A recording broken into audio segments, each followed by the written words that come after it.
Simmo, best man's address.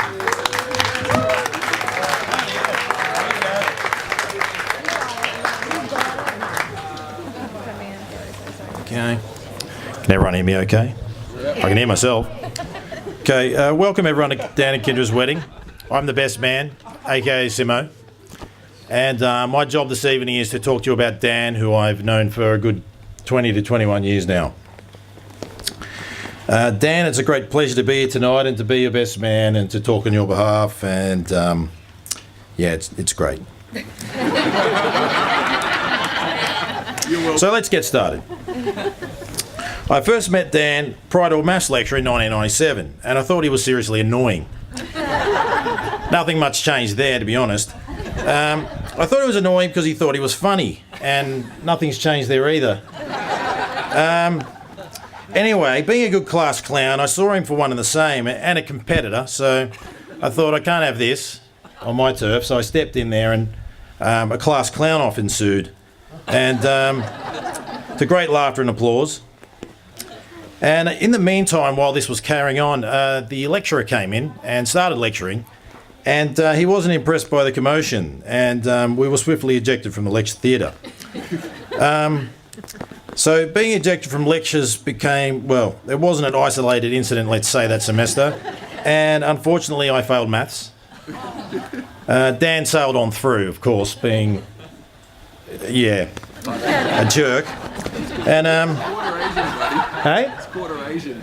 Yeah, okay, sure. He said that, not me, all right? So despite all this, a strong friendship was born, and we collaborated on many projects and ideas going forward, some with limited success. So our first bright idea was moving in together in Chatswood.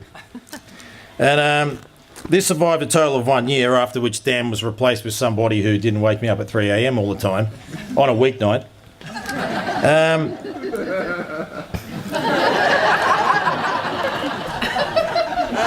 During this time, I managed to gain some experience with Dan's domestic behaviours, and I have some observations which I think may be interesting to Kendra. Just some quick ones, you know. You should have told these before the wedding. Well, look, this is my opportunity. I'm taking it, all right? What is this, a conversation? All right, so Dan's cooking was conducted with such thoroughness that the food was usually reduced to a blackened char. Just to make sure, you know. Washing of clothes was infrequent, and it was preferential for him to just basically steal my clothes instead, because that was easier. And should have happened before the vow. so watch out for that. Just hide your best clothes. You never know. Also, if you have a computer, just, you know, if you want to use it, he'll already be using it. Don't bother. And also, Dan seemed to think it was the best time to have guests over when you were trying to sleep. And that was pretty much it. Those are my observations. So, despite all these challenges, we continued to collaborate on a number of projects, some of which I will now detail. Firstly, a mockumentary series in script form called The Venusians, about a bunch of try-hard pickup artists. That we kind of got distracted, and that turned into a series about a supernatural monster hunting neighbourhood watch. And this got shelved when we discovered that we didn't know how to write scripts. Quickly forgetting this lesson, we moved on to our next project, which was a movie script in which Bruce Willis assassinates Santa Claus, entitled Captain Wacko Saves Christmas.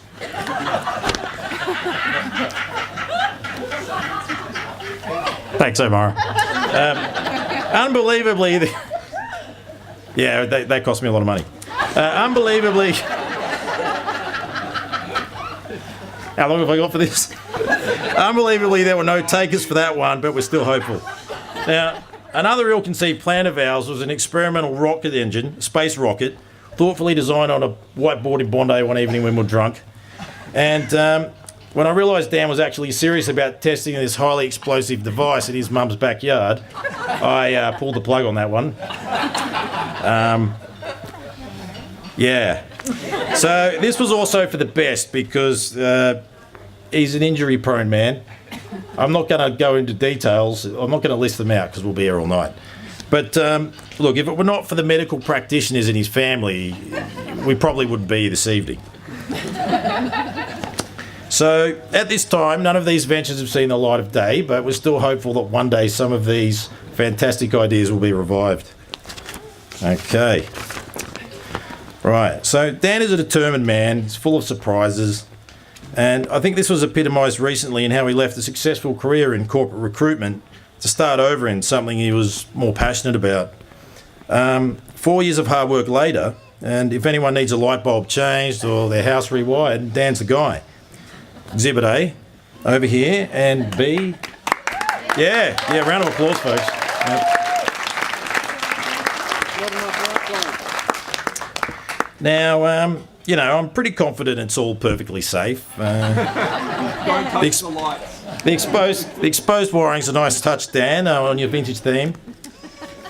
Okay. So, sometime later, Dan, much like the Russians, thought he would try to meddle in the US elections. And during the fever pitch of the US presidential campaign, he decided to fly to America to help out Bernie Sanders. So, shortly after Dan's usual sort of holiday radio blackout, he usually disappears off the grid, he started to appear tagged in some Facebook photos with a mysterious, attractive female tour guide. So, yeah, a big goofy grin on his face too, and looking a bit smitten, I thought. So I struggled. He's a hard man to track down, and for 2 weeks I struggled to get hold of him, and eventually I got hold of him. And I said, "What's the lowdown? What's going on? Who's this girl?" And he started gushing, and my suspicions were correct. He was indeed smitten.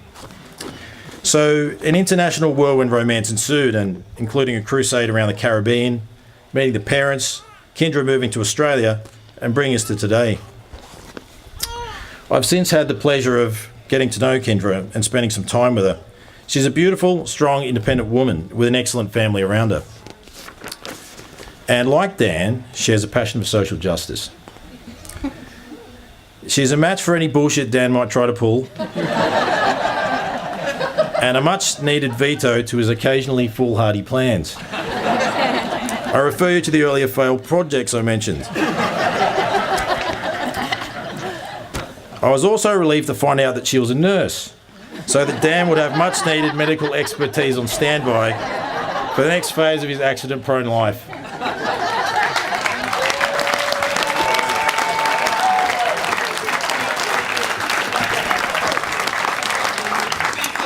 Dan and Kendra, love is easy. Marriage, however, can be hard. Looking at you both and the love you clearly have for each other, I can tell that no difficulty will be too great, no roadblock insurmountable. And of course, with the added support of all of us here, you'll have a long and happy future together.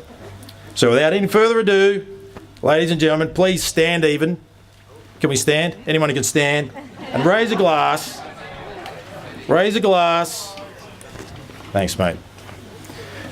To the bride and groom. And just before we're done here, ladies and gentlemen, and to the lovely bridesmaids too. The bridesmaids.